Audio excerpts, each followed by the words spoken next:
अस्सलाम वालेकुम। SM news के साथ मैं हूं सैयद मुक़द्दर रज़ा। SM न्यूज़ स्टूडियो में खुशामदीद। खबरों के सिलसिले को मज़ीद आगे बढ़ाते हुए खबर शामिल करते हैं साहिवाल से। ब्यूरो चीफ मुनीर अहमद सियाल की रिपोर्ट के मुताबिक साहिवाल में सरकारी मुलाजिम ने अपने इख्तियारात का नाजायज़ फ़ायदा उठाते हुए महकमा जंगलात की सरकारी लकड़ियाँ चोरी करना शुरू कर दी, कि जिसकी फुटेज SM न्यूज़ ने हासिल कर ली है।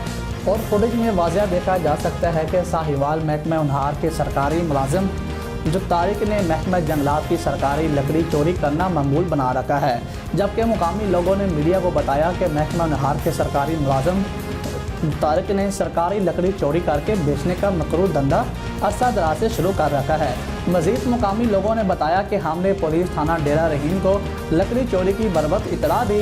पुलिस मौका पर पहुंची तो सरकारी लकड़ी आरे पर मौजूद थी, कि जिस पर पुलिस थाना डेरा रहीम ने अपनी इब्तदाई कार्रवाई की, लेकिन इसके बावजूद सरकारी मुलाजिम जो तारिक ने ज़बरदस्ती सरकारी लकड़ी फरोख्त कर दी है। इसके अलावा महकमा उनहार के सरकारी मुलाजिम तारिक सरकारी गाड़ी में आकर लोगों को अपना तारफ आला अफीसर महकमा उनहार जंगलात का करवाता है और इसकी आड़ में सरकारी लकड़ी चोरी करके बेचता है। इसके अलावा सादा लोगों को डरा धमकाकर पैसे बटोरता है और साथ ही धमकी भी देना शुरू कर देता है कि अगर किसी ने मेरी शिकायत की तो उसके खिलाफ फौरी पर्चा दर्ज करवा दूंगा, क्योंकि मैं महकमा जंगलात का अफीसर हूँ, मेरा कोई कुछ नहीं बिगाड़ सकता।